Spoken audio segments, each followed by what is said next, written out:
We'll hear argument first this morning in Case 18-565, CITGO Asphalt Refining Company versus Frescati Shipping Company. Mr. Phillips. Thank you, Mr. Chief Justice, and may it please the Court. The basic issue in this case is what ought to be the default rule for what is the generally referred to as safe port or safe berth clause in the standard charter party form that has, frankly, governed the transportation of ocean-going vessels for a very, very long time.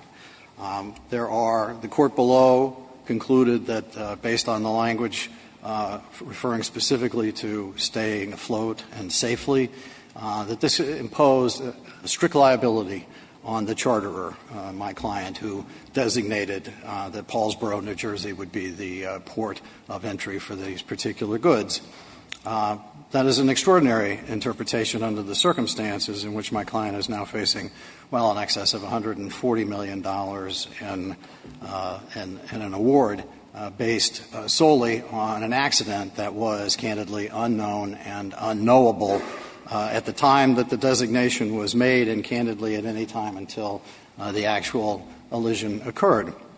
The question then is there a different or better or more sensible default rule that the Court might turn to? And it seems worth spending a second and just focusing on the exact language of this clause, which is at the appendix to the petitioner's brief at 8A. The vessel shall discharge at any safe place or wharf.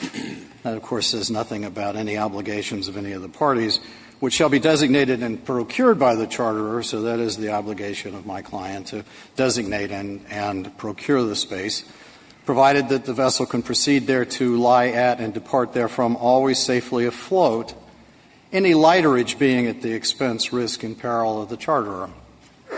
And it seems to me the difficulty with saying that this is an unlimited source of liability on a strict liability theory is that why would you identify lighterage as the specific remedy to be worried about unless what you're really concerned about is has the charterer made essentially a safe choice as far as everyone can tell, and then when the captain gets there, if for whatever reason the captain in his or her judgment decides it's not a safe choice and decides to go off into another port or to offload some portion, that the expense and the risk, all of that is then imposed upon the charterer. Mr. Phillips, this has been the rule for some time in the Second Circuit, including an opinion by Henry Friendly.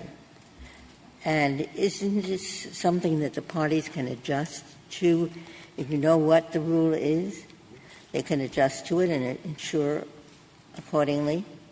That is precisely what the Court said about Norfolk Southern versus James Kirby in terms of how to interpret the contract. Obviously, it will always be possible to write around whatever the contract interpretation has to be, but the Court still has the fundamental obligation to determine what should be the default rule. And while it is true that there's certainly been a period of time when the Second Circuit adopted a broader construction of this clause, it is equally true that for almost 30 years the Fifth Circuit has adopted precisely the opposite construction of this clause, and Gilmore and Black, for more than 50 years, have adopted a fundamentally different construction of this clause. To the other treatises.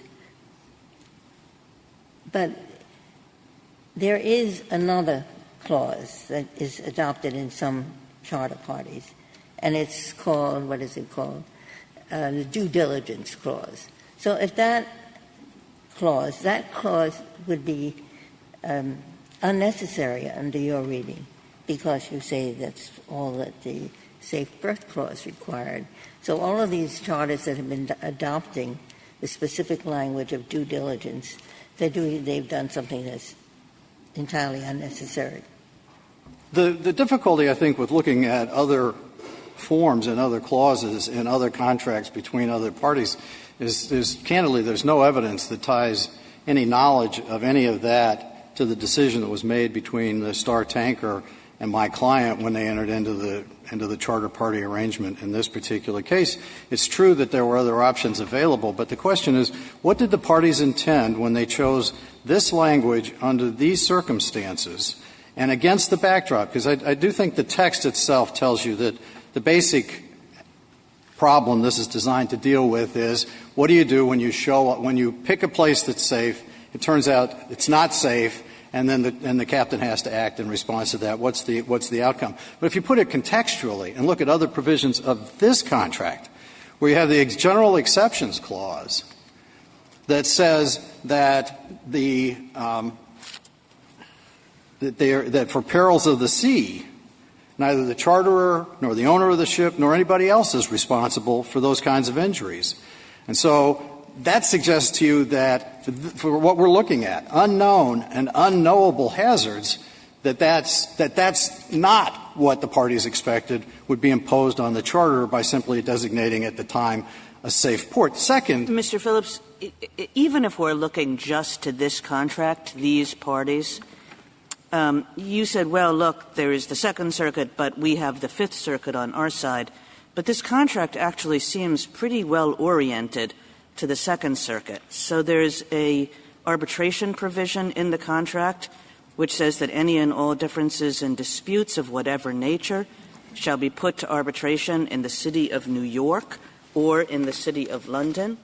And then there's another provision in the contract, a jurisdiction clause, which says that disputes concerning non-delivery or damage to cargo may be submitted for adjudication to the United States District Court for the Southern District of New York. So every time that this contract says something about where it expects disputes to go, it points to New York.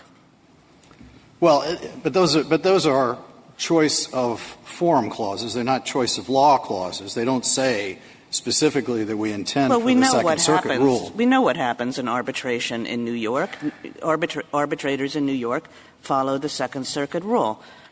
They tend to follow the Second Circuit rule, although certainly the Southern District of New York is following the Second Circuit rule, isn't it?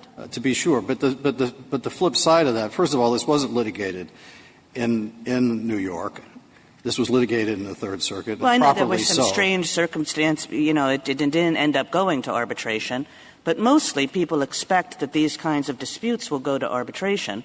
And this arbitration clause says you're in New York or you're in London, both of which have a warranty interpretation of this safe berth clause. So even if we're just looking to this particular contract between these two parties, I guess I'm thinking these two parties thought that this was going to be adjudicated in New York under New York rules. But even under that interpretation, which I don't think is a fair way to interpret this, because it seems to me that when you're engaged in a very broad contract entry position, to say that this was something that was entertained because they knew how New York law worked in certain ways, I don't think is a fair way to interpret the contract. But even aside from that, if you actually look at the arbitration decisions that our friends cite and examine them, they say things like, of course the charter is not the insurer against all risk that takes place, so there's at least some reason to doubt that the rule would ever be interpreted as broadly as it is in this context.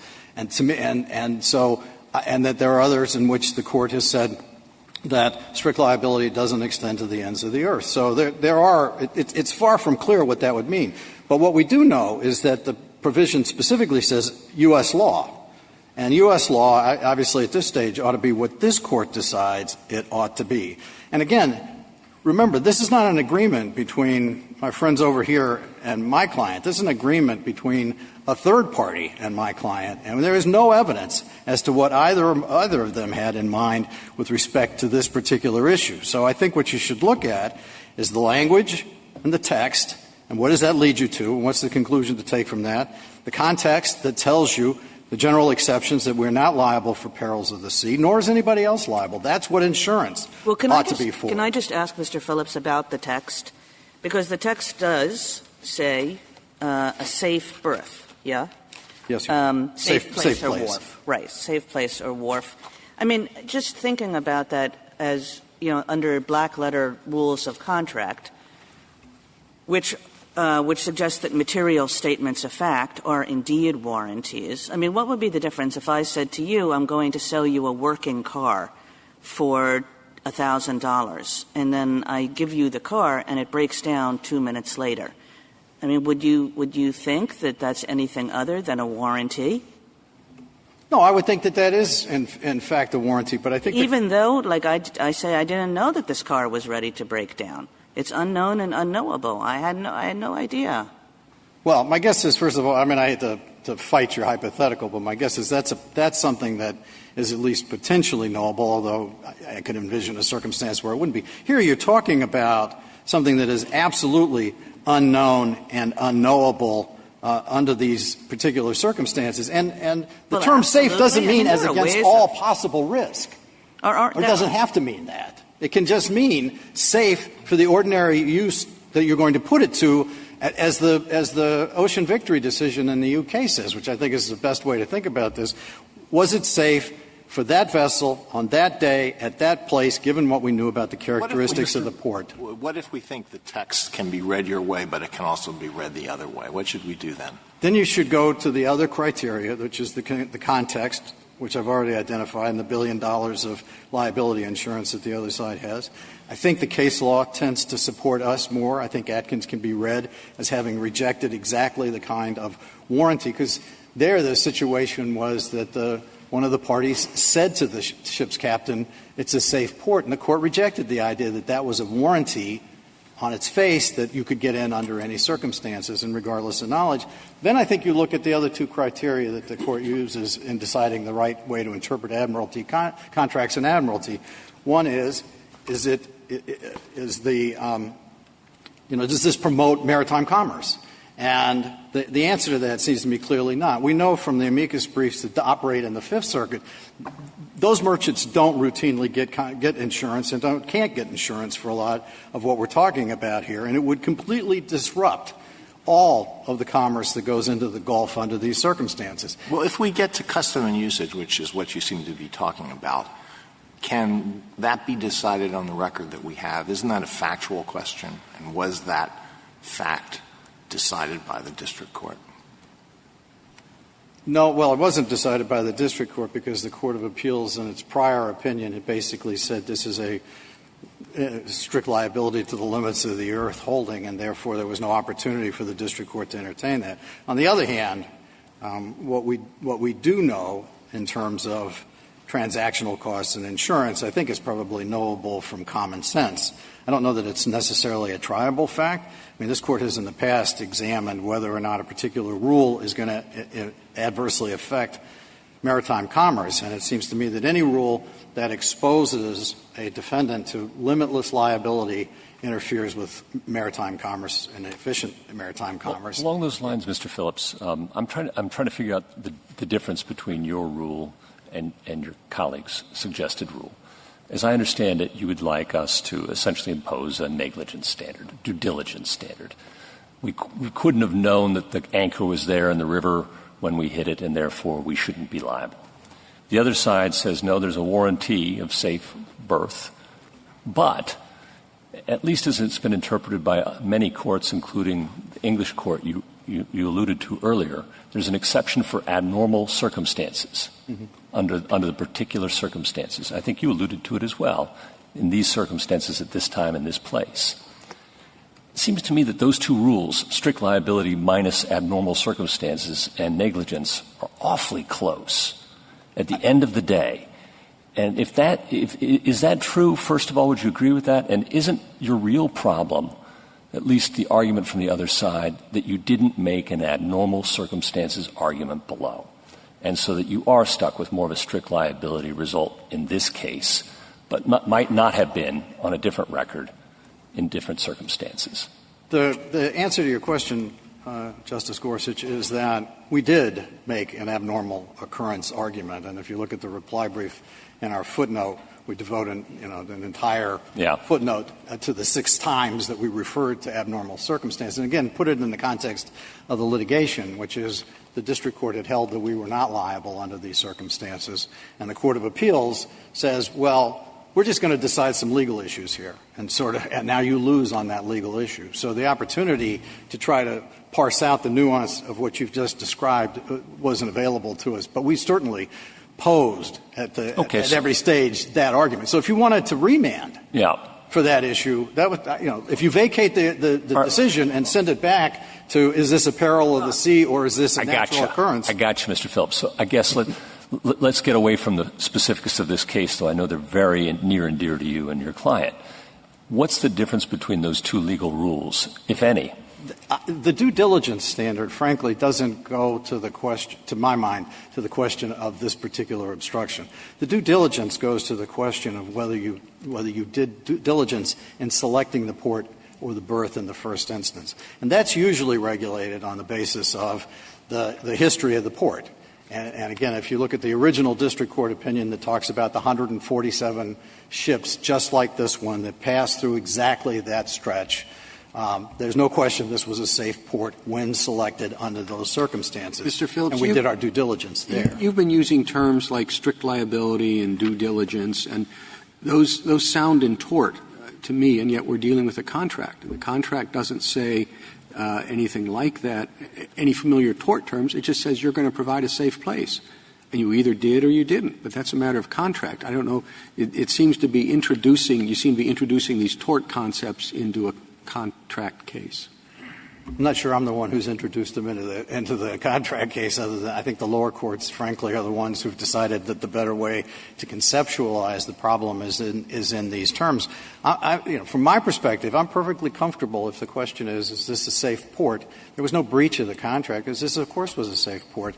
Ships had gone in and out of there for years and years and years, and what we faced was an unknown and unknowable obstacle that caused this particular elision. So the question that to go back to Justice Gorsuch's question, what do you do in that circumstance is you say who should be liable on. Well, but it's not a safe port. What made it unsafe, as you say, was something that was unknown and unknowable.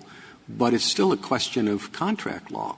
Right, but the question is, did the parties envision that for something that was unknown and unknowable, that one of the parties that made it unsafe under those circumstances? Or isn't it the more logical conclusion to draw, particularly in the context of a provision that says that there is no responsibility and does it in terms of damages for losses that are caused by perils of the sea? Under the contract, and separating out tort law and contract law, under tort law, it happens because there is an accident. And its classic terms, it's unknown and unknowable. Right. Under contract law, why should the vessel bear the risk of someone else's choice? Because of the unknown and unknowable. The vessel is there only because of the charterer's choice, not because of its own. Right. And so if we're talking in terms of contract, why does that make any sense to view it in any other way than to say the charterer picks, the charter has the expense, risk, and peril of lighterage, and lighterage, in my mind, can include all the charges related to the transfer to a safe berth. There was no ability to do that. It just was destroyed there. So I'm just not quite sure you were answering the Chief's question. Well, which is, if you're right. talking about the parties' expectations, why would the vessel think it should be responsible for losses occasioned by someone else's choice? Because all that the choice imposed as an obligation on my client was to identify someplace that is safe in the sense that there are no obvious risks, that it is not obviously I don't see those words anywhere in the contract. Well, but it only makes sense in the context of what is the remedy by choosing poorly. It's not, as you would get in dealing with the general exceptions clause, which says you'd be responsible for any loss or damage resulting from the perils of the sea. If you were going to say that you are responsible for everything, you would use precisely that same language. And if you depart from there, then you are responsible for any loss or damages arising from the choice made by the charterer. The fact that they don't use that language suggests that this is a much narrower obligation.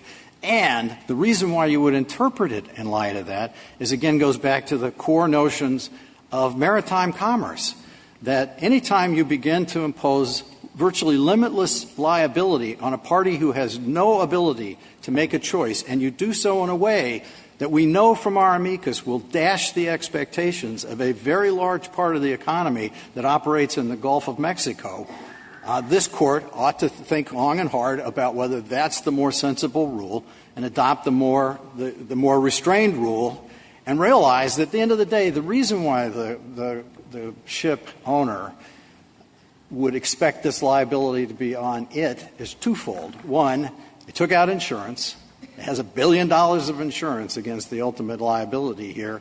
And two, it almost certainly had insurance for its hull. And that is exactly the position that Gilmore and Black explained many, many years ago as to the reason why it's not reasonable to expect that the ship owner thinks he's getting a pass on that circumstance, and it is certainly not reasonable to think that the charterer under these circumstances would assume that kind of liability. Back to the text, it does say safe place or wharf which shall be designated and procured by the charterer. So the words designated and procured are not just the place, but the fact that it's safe as well. So if it turns out not to be safe, just as a matter of logic, it hasn't designated or procured a safe place or wharf. Well, the question, it seems to me the question, Justice Kavanaugh, really is, does safe mean that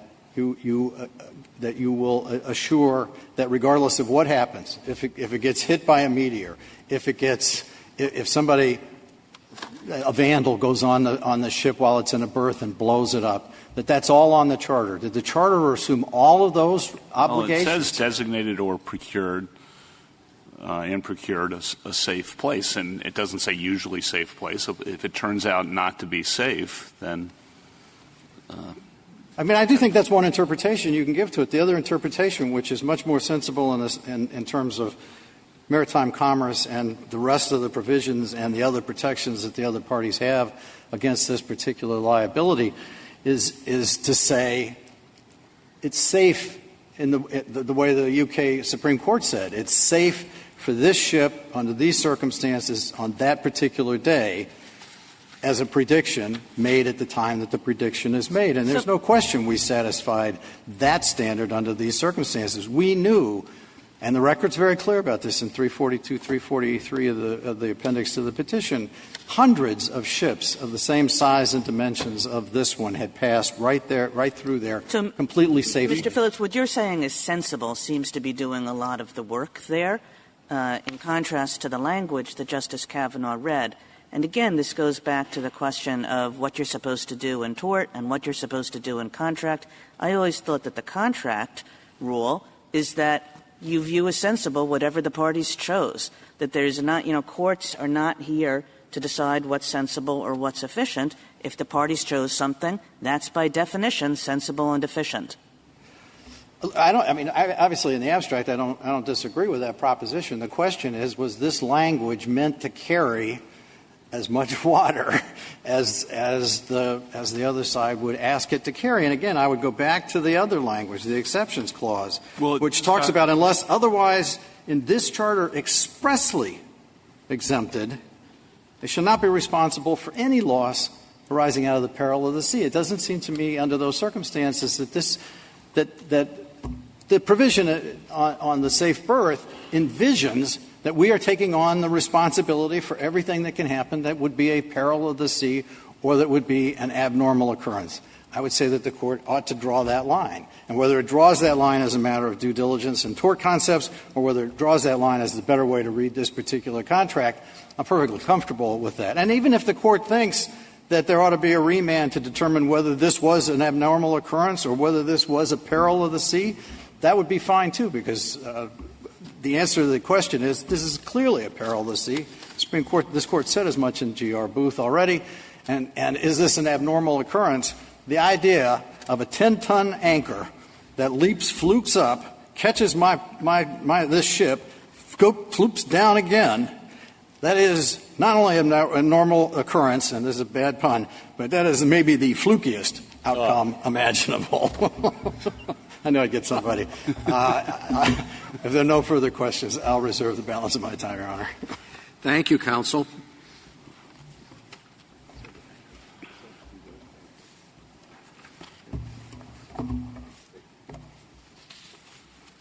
Ms. Ross? Mr. Chief Justice, and may it please the Court. The sophisticated commercial parties in this case chose a forum contract to govern the transport of oil from Venezuela to petitioner's berth on the Delaware River. When the parties entered their agreement in 2004, they had the choice of two types of safe berth clauses that predominate within the industry. As this Court's already recognized this morning, some contracts include a traditional safe berth clause, which gives the charterer the right to designate the port, but requires that the charterer choose a port that is safe.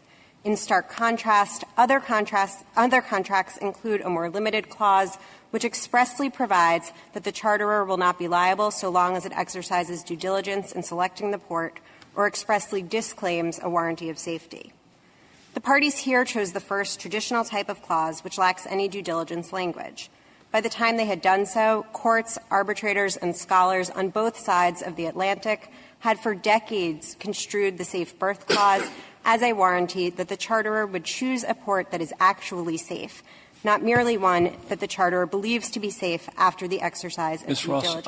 I'm going to pose to you the same sort of question I posed to Mr. Phillips, which is I'm not sure what the difference or delta is between the two proposed tests at the end of the day. Yes, this is a contract case, but Mr. Phillips has argued for something like a due diligence, or I think of it as really a negligence-type standard. You've argued for something more like strict liability, right, that is a warranty, absolute. But you've also recognized, at least in passing, that there's an exception to that warranty for abnormal circumstances, whatever that is. Nobody knows what that is. At the end of the day, don't the two wind up in pretty much the same place? And if they do, my question for you is, given the difficulty of knowing what an abnormal circumstance is and how atextual that would be in this contract, which speaks only of a guarantee of safe berth, why shouldn't we adopt the petitioner's position as more administrable at least? So, Justice Gorsuch, I disagree that they wind up in the same place. I also disagree that petitioners have preserved an abnormal occurrence argument. And I think it's very important here. Your Honor used the phrase abnormal characteristic. It's actually an abnormal occurrence under the – well, it matters because the way that abnormal occurrence is defined in the English cases, which have done the bulk of the work in this area, is it is something from outside the port. It is not a prevailing characteristic of the port. It's something from outside the port that comes in and causes an abnormal event. And it's not the accident itself that has to be abnormal. It's that cause of the accident. Like what? So, for example, there's an old so Mr. Phillips mentioned a meteor. I think that's exactly the example that the Sir Bernard Eder amicus brief gives. That's he's a well-known English judge and scholar on this topic, so that might be an example. There's an English case called the Evia from the 1980s where when the parties selected the port, everything was well and good, everything was fine. Turns out the Iran-Iraq war breaks out and the ship gets stuck in the port. That has nothing to do with the characteristics of the port. It's an entirely external event. The UK Supreme Court has recently just held, though, that a big storm that sweeps into the port also counts as an abnormal occurrence, if you want, though that surely those types of storms have not been unknown to that port in the past. They're rare, but they happen. So whether or not the abnormal occurrence situation applies here, again, given the difficulty of knowing what that is and that the fact that we might have to just more or less make that up as we go, why isn't Mr. Phillips's test more reasonable? So I think the fact, Your Honor, I agree that a large weather event could be an abnormal occurrence. I don't think that that actually changes, that the abnormal occurrence doctrine doesn't apply here.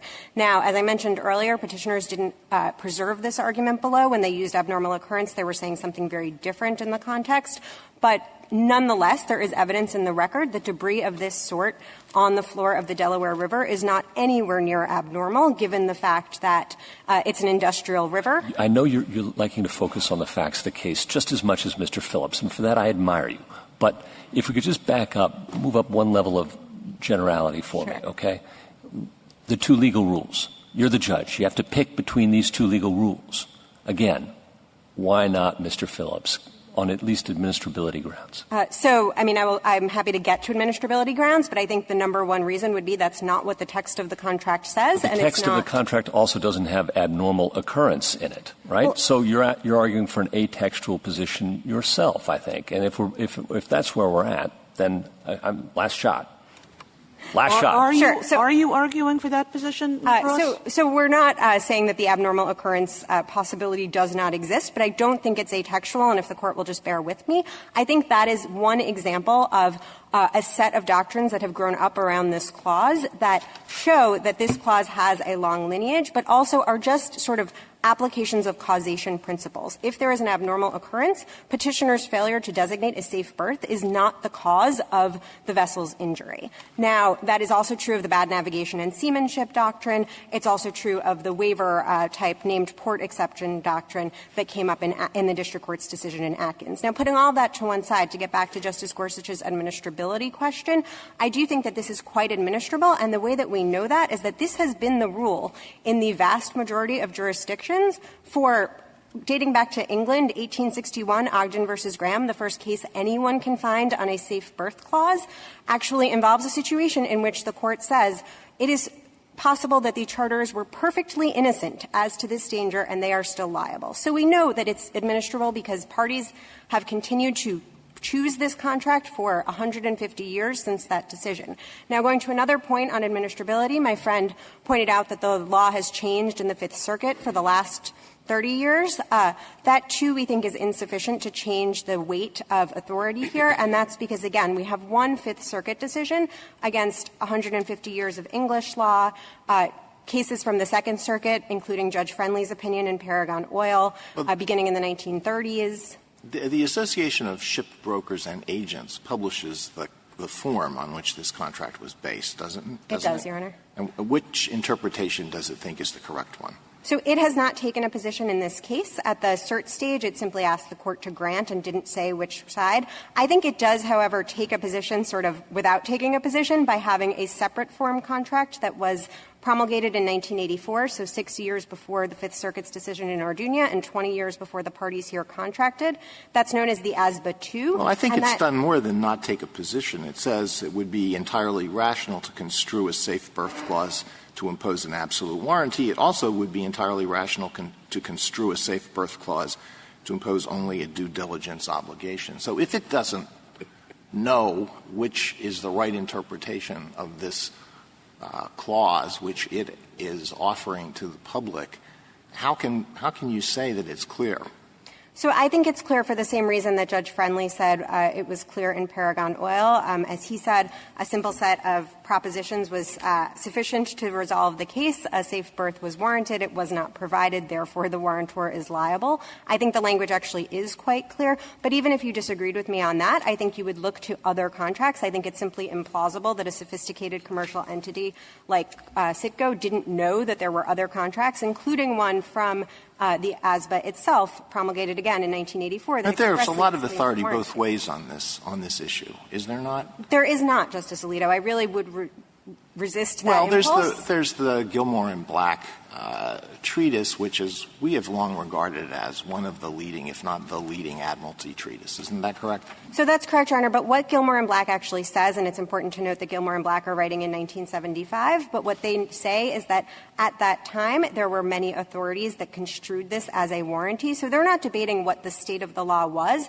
They're simply saying on policy grounds that they disagree with that. And they, like my friend, say that, in fact, you should require very clear language to have a safe berth clause that actually functions as a warranty, but there's no basis for that in contract law, as I believe Justice Kagan was pointing out earlier. There's no basis for that. They don't purport to provide any basis for that, either in the language of the contract or in background principles. You mentioned some time ago that it's not abnormal to have debris in the Delaware River. It's the Delaware River? Yes, right? Your Honor. Is that what we look at, or do we look at the actual event, which is the anchor leaps up from the bottom, damages the hull, then returns to the bottom? I mean, that's a pretty abnormal occurrence, even if there are a lot of anchors. So it's possible, Your Honor, that some court might, with actual evidence about that question, decide that that is an abnormal occurrence. I don't think that's correct. I think you would look at the presence of large debris on the floor of the river. And one question you would have to ask is, even without the leaping up, so to speak, how much of that debris sits that high above the river? And all of this, or the riverbed, all of this goes to the fact that, as I was saying earlier, there's no evidence on this question because petitioners did not raise it. This case has gone through 2 trials with a total of 71 days of of testimony. I think the idea that at this point petitioners would come in and raise, in their reply brief no less, this idea of an abnormal occurrence and then this Court would remand would be quite surprising. You earlier mentioned causation principles. Can you tell us how you would phrase the causation principle that applies to these circumstances?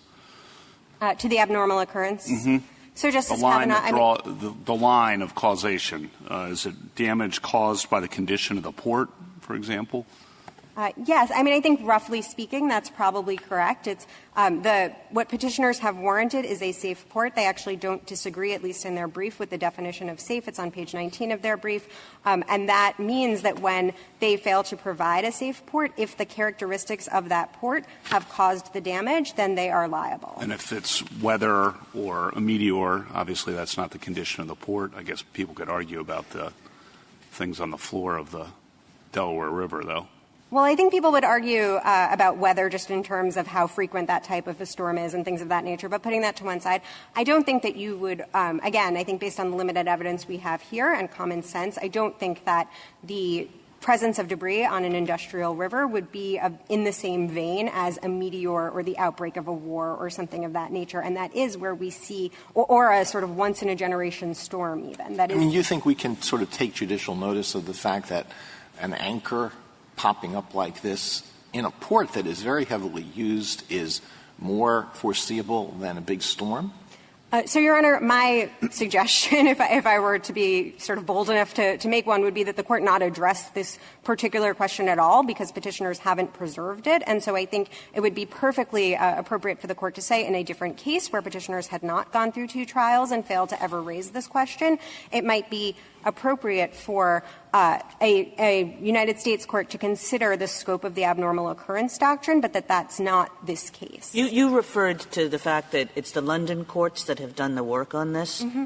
Has the Second Circuit or any of the New York arbitrators, do they recognize this doctrine or not? So, Justice Kagan, to my knowledge, there are statements, including in the Third Circuit's opinion here, that sort of acknowledge that the safety definition includes a carve-out for abnormal weather or other occurrences, is usually how it's phrased in the American cases.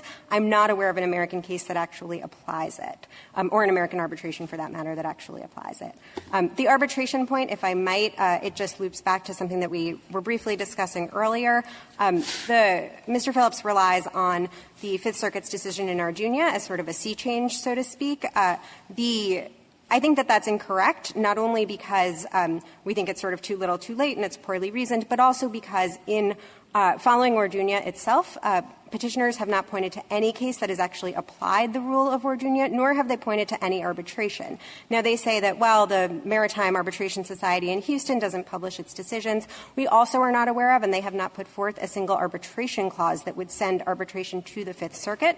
So if you look at the New York arbitration, some of them, in fact, involve accidents that occurred in New Orleans. And they, because of the standard forms that Justice Kagan was discussing earlier, they still wind up in New York arbitration. And so arbitrators don't have to interpret the law the same way a court does. And to the extent they do it, it's not reviewable by a court. So how much can we read into arbitration decisions?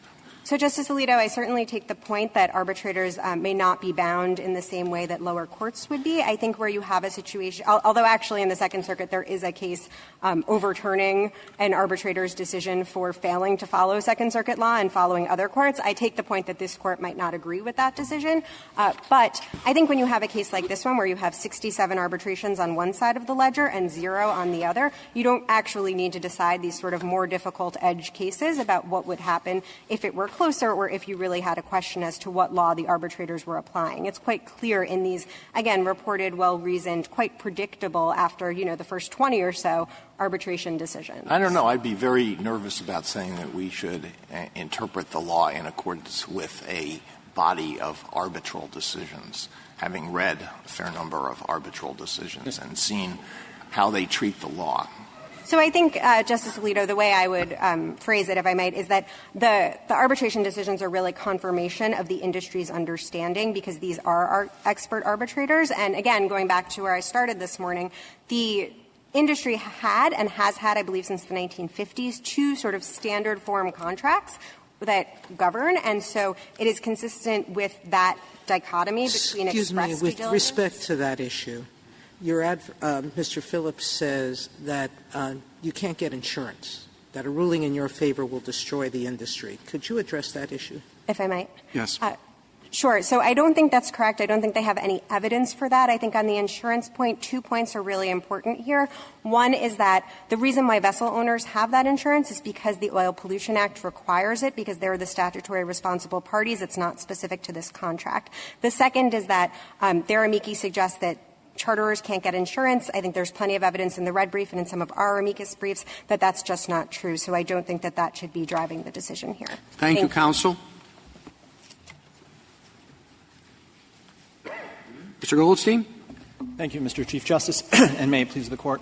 I thought I would come at this from the perspective that Justice Alito asked about what if we regard the text as an equipoise. It says safe, and that could mean different things in different contexts. And I'd ask the Court to just look at what the position of the parties was at the time they entered into this agreement. So at the time that they did this, it wasn't just you had to interpret safe port. There were two different kinds of forms, and they were basically evenly divided.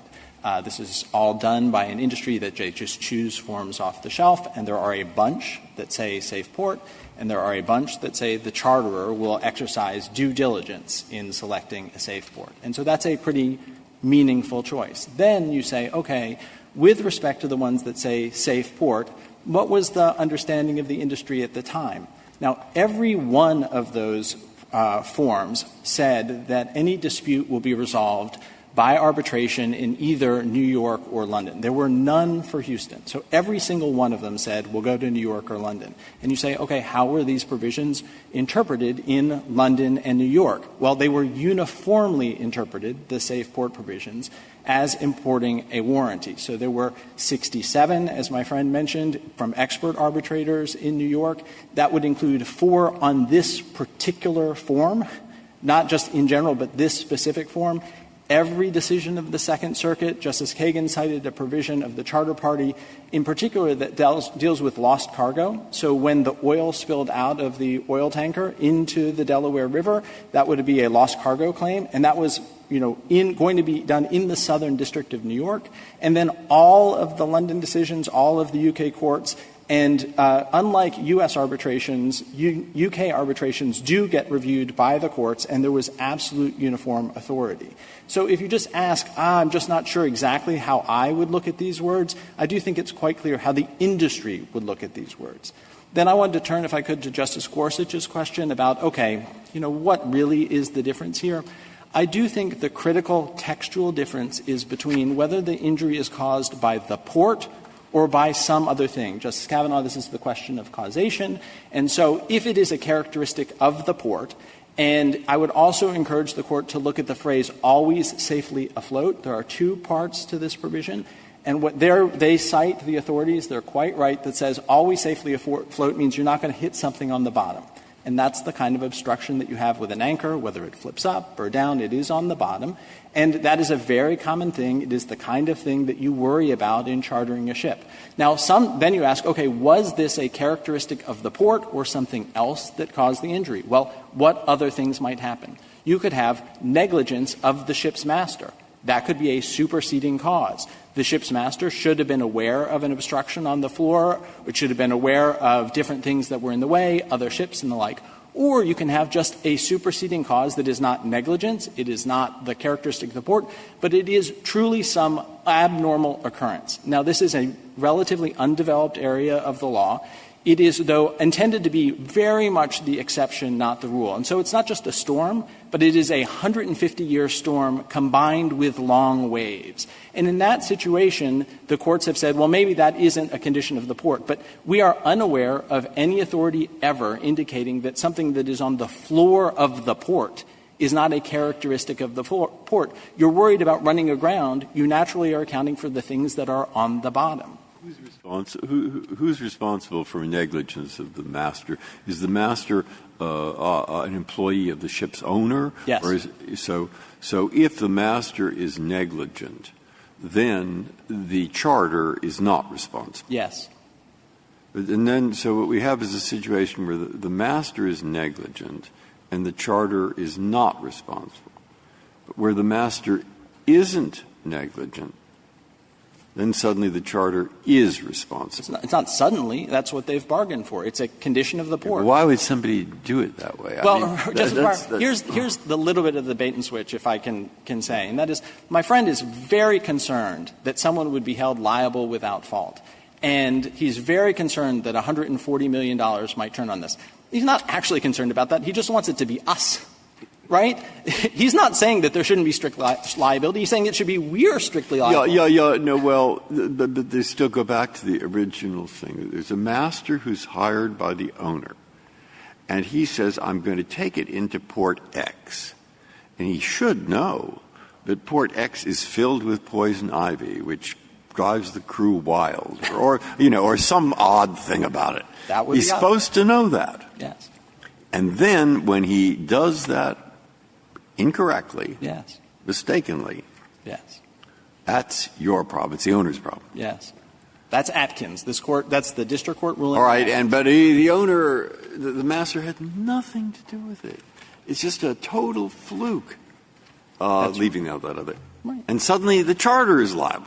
I guess people have operated under this rule, as you say, for a long time. Well, isn't it because Why? the charterer chose the port? Yes. So that's exactly right. If you asked me, who? He did. The charterer did. He said, I want to take your ship. You have a ship. Yeah. I want it to go to Paulsboro, and I promise it'll be safe. And we said, okay, let's go. But that is not at all irrational or strange or anything. And if he instead wanted to say, look, I want to go to Paulsboro, but all I'm promising is that I've exercised due diligence, I've done my best, I'm not taking responsibility. So we have to realize when you have a situation of unknown and not reasonably knowable damages, someone is going to be strictly liable. It is inevitable. We're just trying to figure out who it is. Our point is he wrote a contract. He picked the contract. And the contract said it'll be safe, rather than the contract saying — Gilmore and Black think that the language is ambiguous. Is that why they recommended the other? Well, let's just be clear. Gilmore and Black, written some 40-some years ago. Yeah, right. Pretty good. And as my colleague from the Solicitor General's office says, what Gilmore and Black says is we recognize that all the authority is on the other side. We just think we would read it differently. We would apply a higher bar.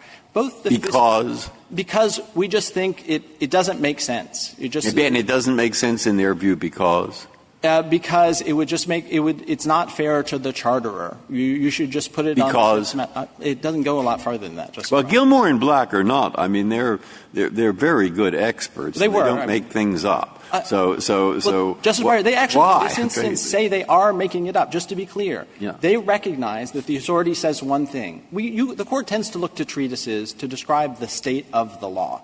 If you asked Gilmore and Black in 1975 and 1977 what the state of the law was, they would say the state of the law is that the respondents are right. And then you would ask them, with the exception of the Fifth Circuit's decision in Orduña, which is a complete fluke. Remember, all the forms say that these things will be litigated and arbitrated in New York and London. Sometimes it escapes those jurisdictions because some third party who's not a party to the contract, like the crane operator in the port in Orduña, gets involved in the litigation. But were it not for that, Orduña would not even have existed. And the reason Orduña has not been a problem, the reason it has not been regarded as a lot of authority on either side, is that in the wake of Orduña, all these contracts still call for arbitration and litigation in New York and London. That's why there are no follow-on. I knew Gilmore and Black in 75, and I should have asked them. Yes. Poor foresight on your rap. Ask them about the poison ivy. Yeah. Mr. Goldstein, would it be fair to say Gilmore and Black were incredibly smart men? There are two kinds of treatises in the world. There's the kind of treatise that just sets out the law, and there's the kind of treatise that says we are incredibly smart men and we could do it better. Yes. Don't you think Gilmore and Black is the second kind of treatise? I do. Yeah. And they in fact say it themselves. And I'm sure they appreciated all the citations of the court. But if you were to actually cite them, in your opinion, you would be citing Gilmore and Black says the rule should be X. My point, I was trying to start from Justice Alito's question, is what actually, if you thought the text was in equipoise, what would you look at how the industry actually treats things? You would not cite Gilmore and Black against me on that position, on that question. Well, if we thought that the text was perfectly ambiguous, couldn't we say, we are incredibly smart people, and we think that the better rule is the Gilmore and Black rule? Justice Alito, I learned a long time ago that if the question is, could the Supreme Court do X, the answer is yes. It would be somewhat of a departure from this Court's decisions saying that you, in these kinds of cases, look to two things, and that is the industry practice and how the United Kingdom has interpreted maritime contracts. And so while you could depart from that understanding, it would not be, in a contract case, what the parties actually expect, because it is the case that they can get insurance. We have cited the insurance policies in our brief. It would be very strange if the insurance industry said, we recognize to the charterers you're undertaking this liability, but we just don't like to give you insurance. We'll give the ship owner the exact same insurance for the same liability, but for the charterers, we just don't like charterers. That's not true. It doesn't make any sense. And it would be contrary to the fact that this has been the industry's understanding for a long time. I did want to explain the lighterage provision, if I could, which is on 8A. I think what happened here is that my friend inadvertently just skipped some of the language in the contract. And it says at 8A, the vessel shall load and discharge at any safe place or wharf. And then here's the part that gets skipped. Or alongside vessels or lighters reachable on her arrival, which shall be designated and procured by the charterer, provided the vessel can proceed thereto, lie at, depart, and therefrom always safely afloat. And we agree that's don't hit the bottom or hit something on the bottom. Any lighterage being at the expense, risk, and peril of the charterer. The reason there's a reference to the cost of lighterage is that in the third line, the charterer is allowed to designate lighterers. They're allowed to say, don't go actually to the port, unload onto a ship. On the question of where we get our damages, there is a damages provision in the contract, and it is at 20A. It's very simple. Paragraph 23, damages for breach of this charter shall include all provable damages and all costs of suit and attorney's fees incurred in any action hereunder. They promised us a safe port. It was not safe. It was a bad accident. But if you were to ask where is the textual basis for his position, where is there a reference in the Safe Port Clause to due diligence? Where is there a reference to the idea that there will be no responsibility if the port turns out not to be safe, and only if they are negligent? It doesn't exist. And just the last point, Justice Gorsuch, on administrability, remember there's always going to be a question of causation. And they agree that they're liable if they didn't exercise due diligence. So it's not that their rule just avoids those questions. It just it just puts the burden on another party. Thank you. Thank you, counsel. 5 minutes, Mr. Phillips. Thank you, Mr. Chief Justice. And again, may it please the Court. First of all, both of my friends refer specifically to these two forms. There's not a shred of evidence in this case that any form other than the one that was actually implemented in this case was ever considered by the parties. And indeed, one of the parties has never been in this litigation. So the notion that you should construe what the meaning to these parties were with the language of the contract on the basis of a different contract that we have no idea whether it had any input whatsoever into this case seems to me. Those other contracts were not a mystery. They were well known in the trade. You could pick the safe berth or you could pick the due diligence. You may have had, to be sure, Justice Ginsburg, they had the option to do that if they knew about that option. But there's, again, typically in a contract case, there's some evidence that between the contracting parties that tells you who did what to whom and who made the selections here. All I'm saying is the fact that there are other alternatives does not tell you anything about the contract that the parties understood when they entered into this agreement. With respect to abnormal occurrence, again, that is clearly an atextual analysis, again, by my friends over here. There is no way you can get from the simple language of just safe berth and say, but what that excludes abnormal occurrence. You only do that because at the end of the day, that is the most sensible way to read safe berth, which is to say it doesn't make you the insurer against all things that can happen. And I submit to you that if you're not the insurer against all bad things that happen, one of the bad things that you're not insuring against is the anchor in this particular case. It is not a characteristic of this port. This Court specifically defined objects in the sea, submerged objects in the sea that are unknown and unknowable as perils of the sea, not as characteristics of the port. The Court's already been down this road. It ought to follow that same position that it took in G.R. Booth. And then finally, with respect to Gilmore and Black, what they say is the text is being way overread by the prior decisions. All of those decisions ignore this Court's statement in Atkins that this cannot fairly be immediately assumed to operate as a warranty. And finally, what they said as a matter of both policy and maritime commerce concerns is that the Charter is in the least effective position to prevent the injuries that will arise under these circumstances, and it makes no sense to put it on the backs of the party least capable of dealing with the problem because it creates insurance risks, it imposes unlimited potential liability, which this Court has consistently recognized.